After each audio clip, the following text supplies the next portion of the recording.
Bonsoir et bienvenue dans cette nouvelle émission de Voyage au bout de la nuit. Je suis ravie de découvrir avec vous un nouveau roman cette nuit. C'est L'Abîme de Charles Dickens et Wilkie Collins. Donc c'est un livre rédigé à quatre mains. Charles Dickens et Wilkie Collins sont amis mais sont surtout deux grands noms de la littérature victorienne.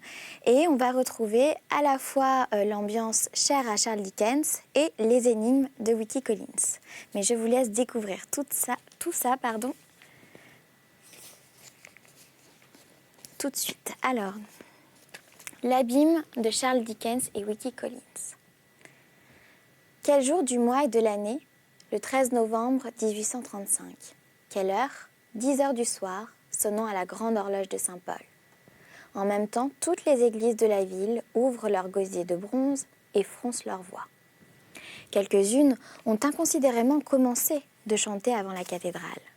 D'autres n'y vont pas si vite et sont en retard de 4, de 6 coups sur la grosse cloche. Cependant, toutes se suivent d'assez près pour laisser ensemble, dans l'air, une même résonance longue et plaintive. On dirait que le père ailé qui dévore ses enfants décrit une courbe retentissante, avec sa faux gigantesque au-dessus de la cité. Quelle est cette cloche plus sourde et plus triste que toutes les autres? Plus proche aussi de notre oreille. Ce soir-là, elle retarde si fort que ses vibrations persistent. Longtemps après que tout autre se sont éteints dans l'air. C'est la cloche de l'hospice des enfants trouvés. Jadis, les enfants y étaient reçus sans enquête. Un tour pratiqué dans la muraille s'ouvrait et se refermait discrètement. Il n'en est plus ainsi aujourd'hui. On prend des informations sur les pauvres petits hôtes, on les reçoit par faveur des mains de leur mère. Ces malheureuses mères doivent renoncer à les revoir et à les réclamer même, et cela pour jamais. Ce soir, la lune est dans son plein, la nuit est assez douce. La journée n'a pourtant pas été belle. La boue épaissie par les larmes du brouillard recouvre les rues d'une couche noirâtre. Et certes, il faut pour éviter l'atteinte pénétrante que la dame voilée qui se promène le long en large soit bien et solidement chaussée. Elle marche, évitant la place des fiacres.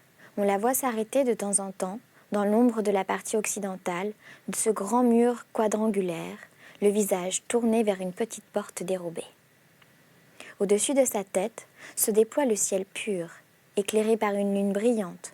Les souillures du pavé s'étendent sous ses pas, et son esprit est divisé entre des pensées bien différentes, les unes presque heureuses et les autres cruelles. Son cœur ne lui parle point le même langage que l'expérience impitoyable. L'empreinte de ses pieds, se succédant aux mêmes places dans cette boue noire, a fini par y tracer comme un labyrinthe. Ne serait-ce point là l'image de sa vie, des obstacles que le hasard a dressés devant elle, et du dédale inextricable où ses fautes l'ont engagée? La porte dérobée s'ouvrit alors. Une jeune femme sortit de l'hospice. La dame voilée se tint d'abord à l'écart, observant de tous yeux, avant, ayant vu la porte se refermer, elle se mit à suivre la jeune femme. Elles traversèrent ainsi 2 rues en silence. La dame voilée, enfin, étendit la main vers celle qu'elle suivait et la toucha.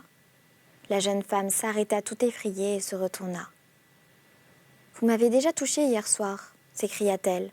« Lorsque j'ai tourné la tête, vous avez refusé de me parler. Pourquoi me suivez-vous comme un fantôme ?»« Je n'ai pas refusé de vous parler, » murmura la dame. « J'ai bien essayé de le faire, mais alors je n'ai pu. » « Que voulez-vous de moi? Je ne vous ai jamais fait de mal. »« Non, jamais. Je ne crois pas vous connaître. Vous ne me connaissez pas. Que puis-je donc pour vous être utile? Il y a 2 guinées dans ce papier. Acceptez-vous, mon pauvre petit? Et je vous le dirai. » La jeune femme, qui avait bien le plus honnête visage du monde, rougit vivement. « Je suis Sally, dit-elle. Dans ce grand établissement auquel j'appartiens, il y a une grande personne, ni un enfant, qui n'ait toujours une bonne parole pour Sally. On n'aurait pas pris une si bonne opinion de moi si l'on me croyait capable de me vendre. »« Hélas, fit la dame, je ne songe pas à vous acheter. Je voulais seulement vous offrir une légère récompense. » Avec fermeté mais sans aigreur, Sally repoussa la main qui lui présentait l'offrande. S'il y a quelque chose que je puisse faire pour vous obliger, dit-elle, vous vous trompez en pensant que je le ferai pour de l'argent. Que désirez-vous ? Vous êtes l'une des gardiennes ou des employés de l'hospice. Je vous en ai vu sortir hier soir et ce soir. Je suis Sally, madame, je suis Sally. Je suis sûre que les enfants s'attachent tout de suite à vous. Pauvre chérie, c'est vrai, madame. La dame releva son voile, elle n'était guère moins jeune que Sally. Certes, sa figure avait quelque chose de bien plus aristocratique et décelait une intelligence bien plus ouverte, mais aussi comme elle était pâle et fatiguée. « Je suis la malheureuse mère d'un enfant confié à vos soins, balbutia-t-elle. Je vais vous adresser une prière. » Sally, alors touchée de la confiance de la pauvre femme, lui avait montré en écartant son voile sali, dont les actions étaient toujours simples et pleines de bonté. Elle replaça le voile sur ce visage pâle et se mit à pleurer. « Vous écourterez ma prière, lui dit la dame. Vous ne serez point insensible aux angoisses d'une infortunée qui vous supplie ? » « Oh, bien cher, s'écria la bonne Sally. Que faut-il vous dire ? Et que puis-je faire ? Ne parlez pas de prière, au moins nos prières ne doivent s'écarter que vers notre Père à tous. On n'en adresse point à une pauvre fille comme moi. D'ailleurs, je vais quitter l'hospice. Je n'y resterai que 6 mois, jusqu'à ce qu'une autre femme ait été mise au courant de mon service et soit prête à me remplacer. Je vais me marier, madame. Je ne serais pas sortie ce soir si mon Dick, c'est celui que je dois épouser, n'était malade. J'aiderai sa mère et sa sœur à le veiller cette nuit. Ne vous affligez pas si fort.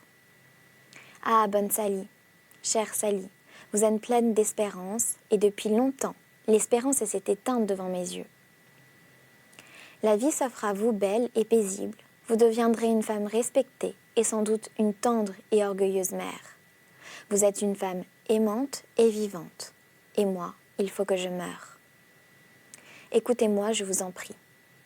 Mon Dieu, s'écria Sally, que dois-je donc faire ? Voyez comme vous servez de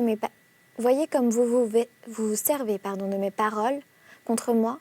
Je vous ai dit que j'étais sur le point de me marier. Enfin, de vous satisfaire,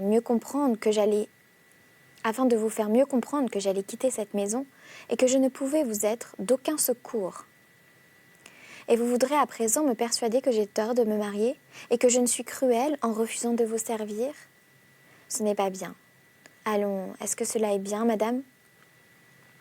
Sally, ma bonne Sally, ce n'est point dans l'avenir que je vous demande de m'aider. Non, ce n'est pas dans l'avenir.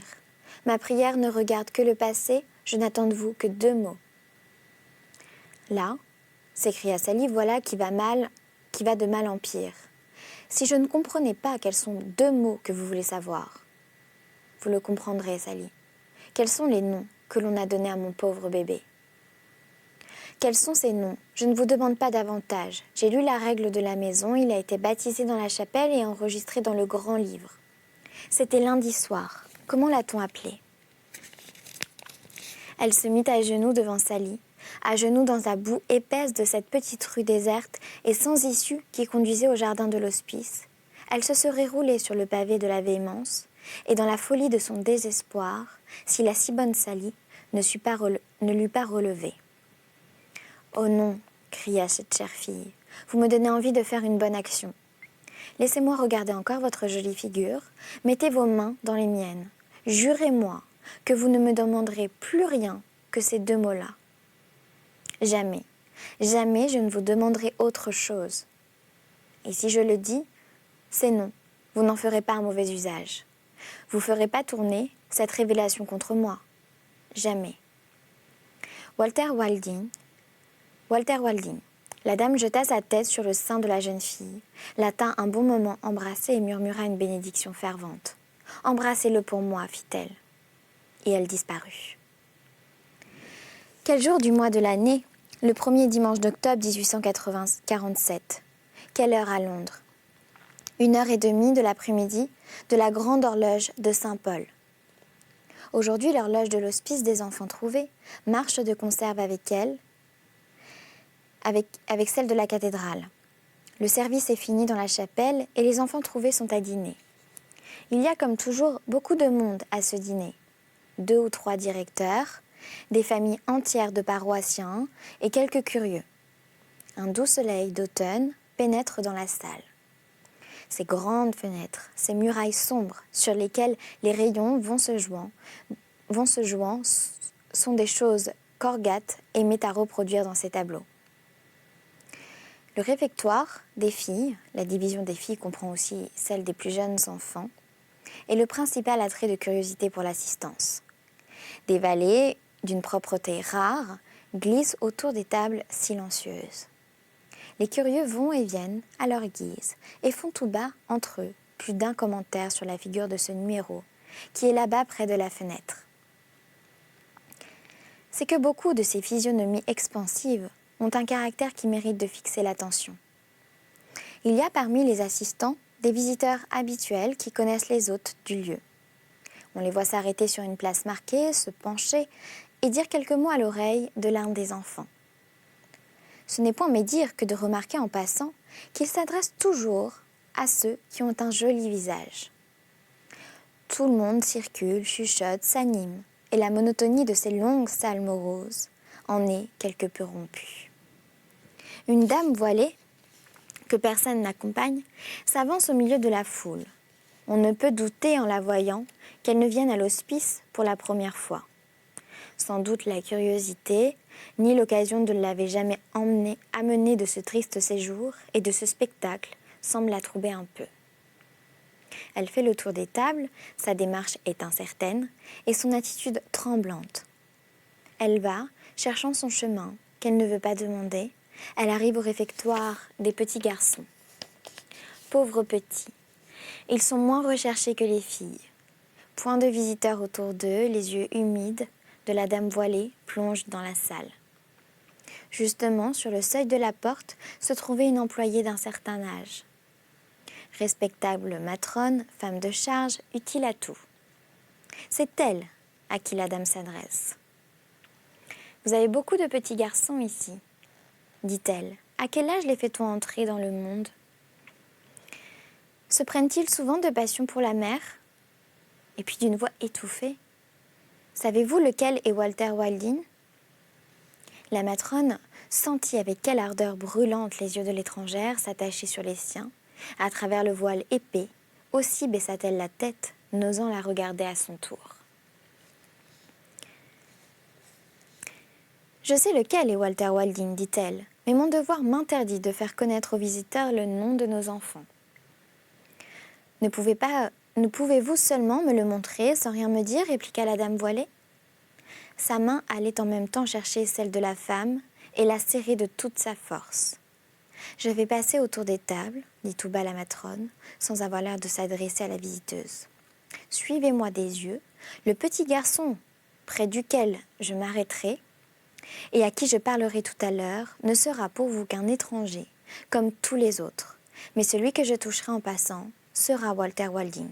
Ne me dites plus rien et éloignez-vous. » La dame voilée obéit et avança quelques pas dans la salle, les yeux fixés sur la matrone. Celle-ci, d'un air officiel et grave, marche en dehors des tables, commençant par la gauche. Elle suit la ligne entière, tourne et revient à l'intérieur des rangs, et jetant un regard furtif du côté de la dame voilée, s'arrête auprès d'un enfant. Elle se baisse, elle lui parle. L'enfant lève la tête et répond. Elle l'écoute d'un air naturel, en souriant et pose en même temps sa main sur l'épaule du petit garçon assis à droite. Tandis qu'elle continue de causer avec l'autre, elle fait à celui quelques caresses sans rien lui dire. Puis elle achève sa tournée le long des tables sans toucher aucun autre enfant et sort de la salle. Le dîner est fini. La dame voilée s'avance à son tour par le chemin indiqué et en dehors des tables, en commençant par la gauche, d'autres personnes viennent d'entrer par hasard et sans but. Elle ne se voit plus seule dans la salle et moins alarmée, elle relève son voile et s'arrêtant devant le petit garçon que la matrone a touché. « Quel âge avez-vous » ?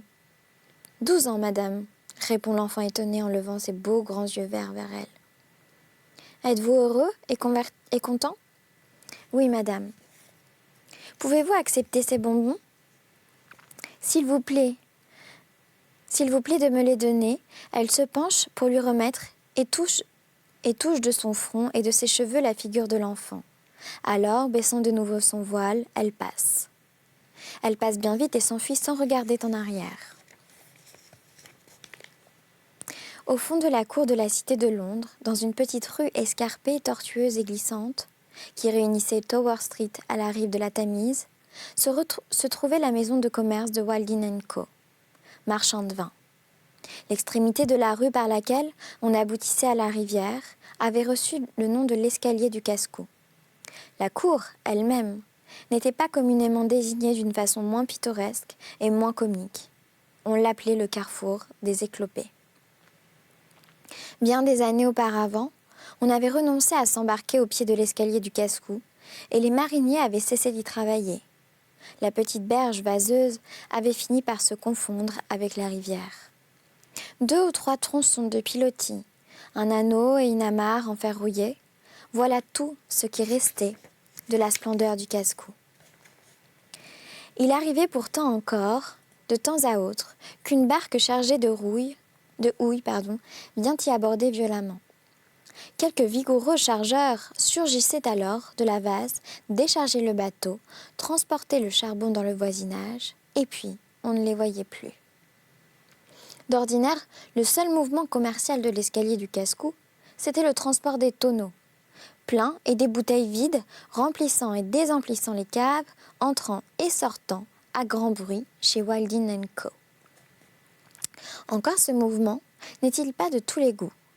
Et pendant 3 marées sur 4, la sale eau grise de la rivière venait solitairement battre son écume, et de la vase l'amarre et l'anneau rouillé.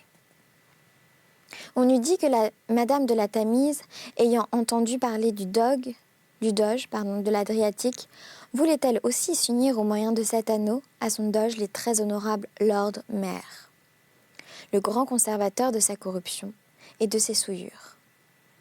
Vers la droite, à quelques 200 mètres sur le monticule opposé, touchant au bas de l'escalier fantastique, on trouvait le carrefour des éclopés. Il appartenait tout entier à Walding & Co.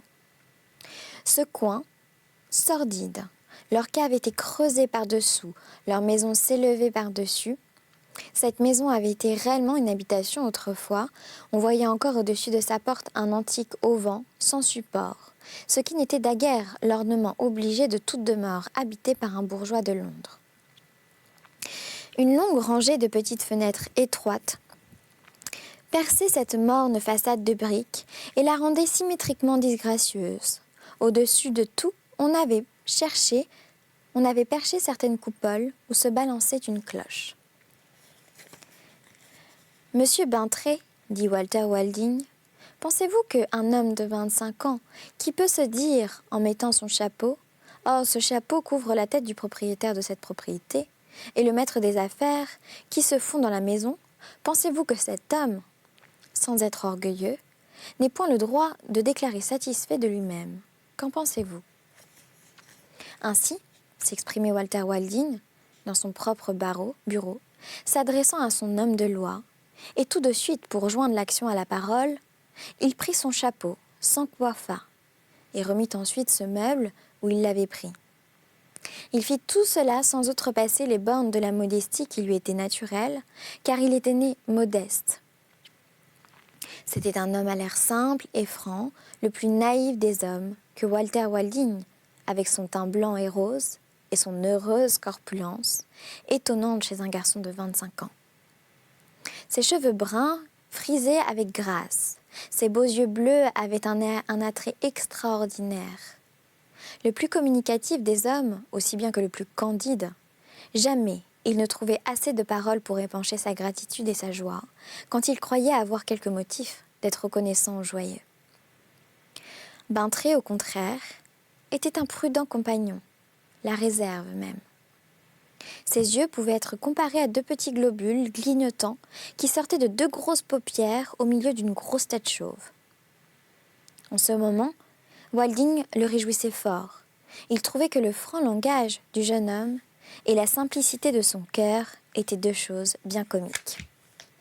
« Oui, fit-il, je pense que vous avez le droit d'être satisfait. Oui, vraiment. Il y avait sur le bureau des biscuits, une carafe et 2 verres. « Aimez-vous le vieux Porto de 45 ans ?» dit Wilding. « Si je l'aime, » répéta Bintry. « Mais vous m'en ferez assez boire. C'est le meilleur du coin de notre meilleure cave. »« Eh oui, je vous remercie, monsieur. Un excellent vin. » Puis, il se mit à rire, de nouveau, tout en élevant son verre et en lui faisant les yeux doux. Il lui paraissait aussi bien plaisant qu'on pût se préparer dans son secret, dans son regret d'un pareil vin et surtout le faire boire gratis à quiconque. Maintenant, reprit Wilding, qui apportait jusque dans la discussion des affaires une gaieté d'enfant, je crois que nous avons tout arrangé, monsieur Bintry, et le mieux du monde. Le mieux du monde, reprit Bintry. Nous nous sommes assurés un associé. Oui, nous nous sommes assurés un associé, oui, vraiment. Nous demandons dans les journaux une femme de charge. Une femme de charge, nous la demandons dans les journaux, s'adresser au carrefour des Éclopés, Great Tower Street, à 10h, de 10h à midi. Voilà quelle était l'annonce. Les affaires du feu de ma pauvre mère sont réglées, dit Walter. Et tout frais payé. Payé, dit Bintry, avec son gros rire. Mais pourquoi Bintry riait-il? C'est qu'il pensait qu'il y avait vraiment au monde des gens assez simples pour payer des frais sans discuter. Feu, ma pauvre mère, continua Wilding, c'est un plaisir pour moi que de parler d'elle, mais c'est un plaisir qui m'accable. Vous savez combien je l'aimais et combien je lui étais chère. Certes, nous avions l'un pour l'autre le plus grand amour qui puisse exister entre une mère et son fils. Et depuis le jour où elle m'avait prise sous sa garde, jamais nous n'avons connu un moment de discussion ou d'humeur. C'est un bonheur qui n'a duré que 13 ans. N'est-ce pas bien court? Je n'ai vécu que 13 ans auprès d'elle, et ce n'était que depuis 8 ans qu'elle m'avait reconnue officiellement pour son fils. Vous connaissez cette triste histoire, monsieur Bintry? Qui la connaîtrait, si ce n'était vous? Wilding se prit à sangloter. Tandis qu'il essuyait ses larmes, que faisait Bintry? Il savourait son Porto à petites gorgées, qu'il promenait dans sa bouche. « Je sais l'histoire, dit-il. Je la sais. » Ma pauvre mère, reprit Wilding. Elle avait été cruellement trompée, et comme elle en a souffert. Mais ses lèvres sont toujours restées muettes à ce sujet. Par qui a-t-elle été trompée? Dans quelles circonstances ce grand malheur lui est-il arrivé? Dieu seul le sait. Ma pauvre chère mère n'a jamais voulu trahir le secret de celui qui avait trahi sa confiance. Jamais. Elle avait résolu de se taire, interrompit Bintry, promenant de nouveau cet excellent vin dans son gosier. Elle a dû garder le silence. À quoi il ajouta mentalement avec un petit clignement des yeux. Et cela beaucoup mieux que vous ne pourrez jamais le faire, vous qui aimez tant à parler. Tes pères et mères honorera, reprit Wilding qui sanglotait toujours, afin de vivre longuement.